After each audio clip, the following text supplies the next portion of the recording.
Well children, today we are going to start new chapter in science, that is birds. In this chapter we will learn about the features of a bird, then number 2 about different kinds of feathers and their functions, then the kinds of nests the birds make, then learn about the claws, beaks and claws of the birds. Is it clear? It is a very interesting chapter. You all love watching birds ना? आप सबको birds अच्छे लगते हैं ना? Which is your favorite bird? Peacock? Peacock is our national bird also. हमें पता है ना? You see so many birds around. Crow, sparrow, pigeon. है ना? देखते हो ना बहुत सारे birds? आपको अच्छे भी लगते हैं ना? Birds they fly in the sky. They look so beautiful.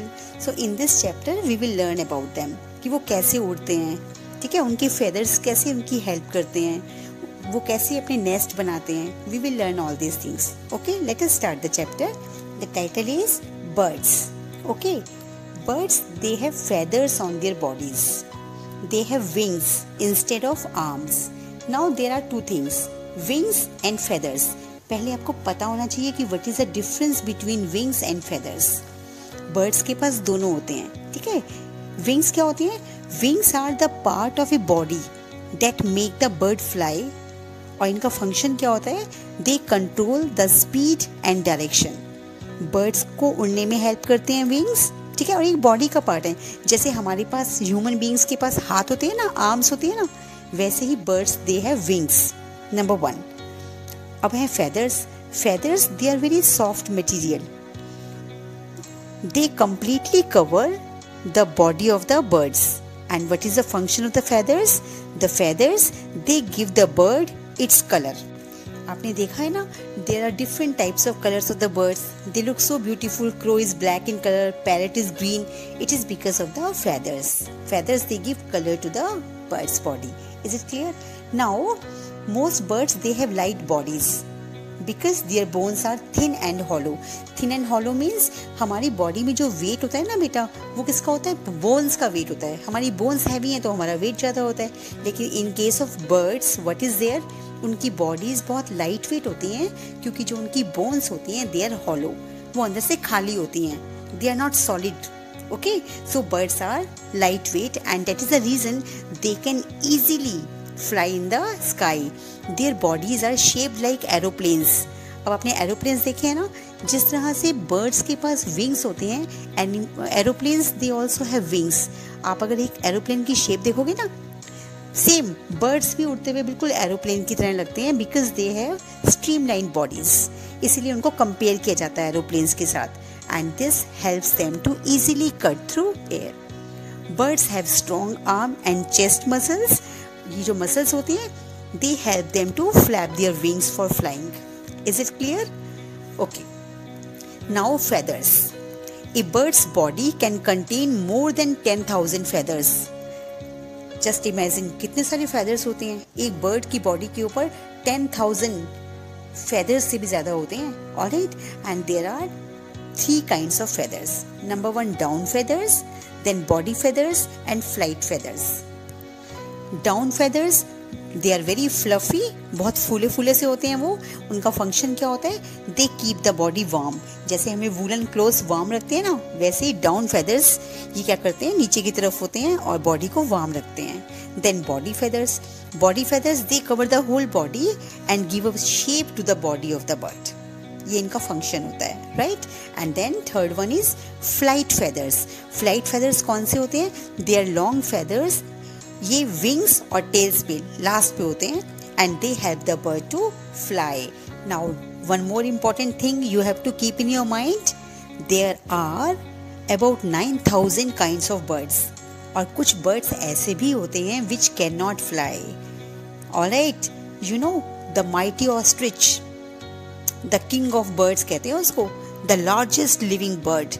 और उसकी जो हाइट होती है ना 9 feet तक होती है, 9 feet tall. But it cannot fly. So there are many birds which cannot fly.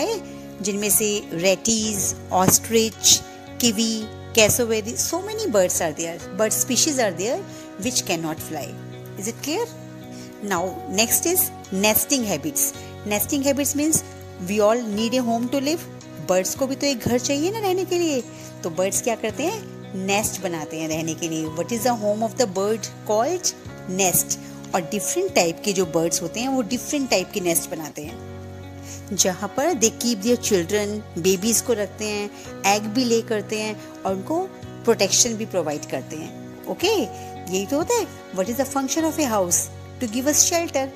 तो बर्ड्स को भी तो शेल्टर चाहिए ना, है ना, from their enemies, animals. They also want to be safe, तो वो लोग नेस्ट बनाते हैं। ठीक है, so birds they build nest when they have to lay eggs. They build nest in all kinds of places and mostly they make nest high up in the trees. बहुत ऊंचे ऊंचे पेड़ों के ऊपर बिल्कुल टॉप पे जाके अपने नेस्ट को बनाते हैं। But few birds they build nest on the ground also. Okay, जैसे ईगल है, ईगल तो अपना नेस्ट कहाँ बनाती है, बहुत एकदम high up on a tree बनाती है। ठीक है ना। और जो टेलर बर्ड होती है, it uses leaves. Tailor bird उसको क्यों कहते हैं, जिस तरह से एक टेलर कपड़ों को स्टिच करता है ना, सेम वे बर्ड क्या करती है, it uses leaves to make its nest. Then woodpecker, woodpecker cuts a hole in a tree trunk with its beak. इसे वुडपेकर इसलिए कहते हैं क्योंकि पूरी की पूरी लकड़ी में अंदर तक एक छेद कर देता है। ओके, एंड जब इन सबके नेस्ट बन जाते हैं तो फीमेल जो बर्ड्स होती हैं they lay eggs in it. Alright, and either the male or the female sits on the eggs to keep them warm. The baby birds they grow inside the eggs, and in few days what happens, the eggs they break open and baby birds they come out. This is called hatching.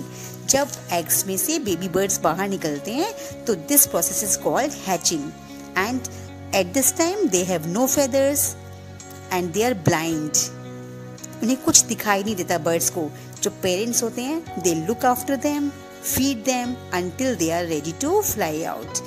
This way parents birds क्या करते हैं, then they also leave the nest, they build new nest when they have to lay eggs again. एक बार जिस nest के अंदर वो eggs को ले करते हैं, दोबारा से उस सेम नेस्ट में they do not lay eggs. Next time when they have to lay eggs they change their nest, they make another nest. Is it clear बेटा? Well, now next is beaks. Birds do not have teeth, हमें पता है उनके पास दांत तो होते नहीं है हमारी तरह कि वो खाना च्यू कर सकते हैं। So they have beaks which help them to eat. They use their claws to catch food and also to protect themselves. Birds के पास हाथ थोड़ा होते हैं हमारी तरह, तो क्या करते हैं, क्लॉज से अपने फूड को कैच करते हैं और उसको खाते हैं। Some birds such as eagle eat the flesh of animals. Others like the sparrows, they eat fruit, seeds and grain. So their beaks are according to their food habits. Birds have claws and beaks which are suitable for their eating habits. All the birds, they do not have the same type of beaks. The beaks of different birds is totally different and it depends upon their eating habits. Okay, let us talk about eagle or vulture first.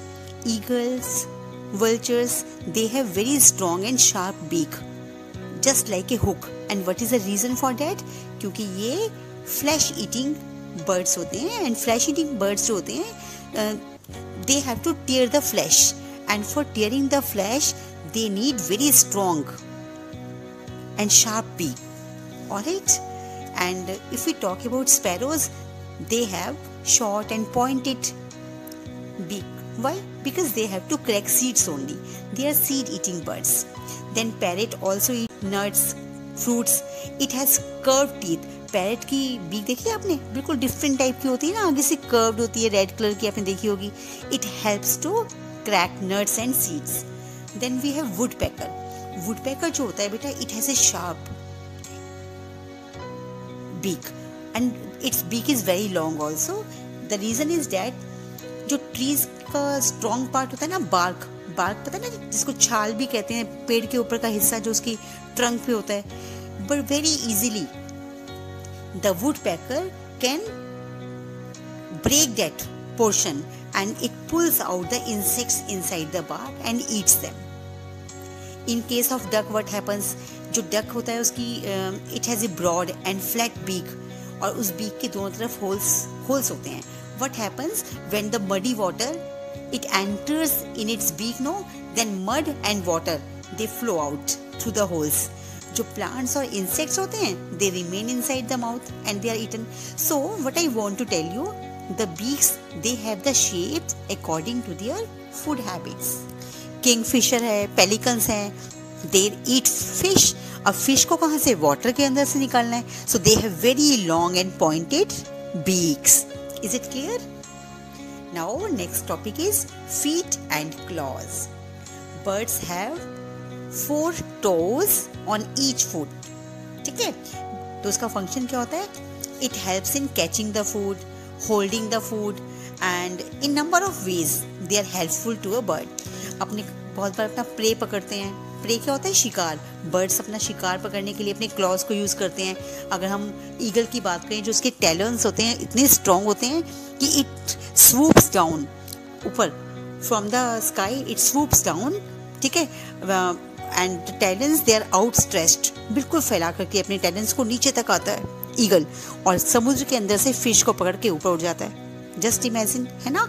So feet and claws की shape भी कैसे होती है? According to their food habits. Is it clear बेटा?